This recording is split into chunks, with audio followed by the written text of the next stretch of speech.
So I'm on the way to my chiropractic appointment.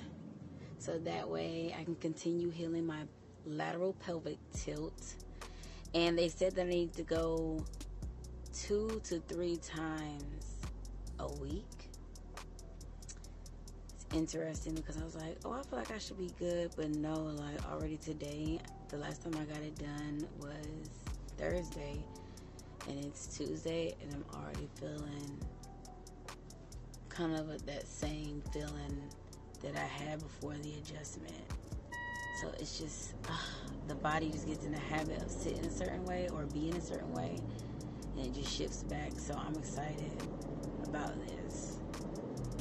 So this would be my 4th visit, but my 3rd time getting adjusted. So stay tuned.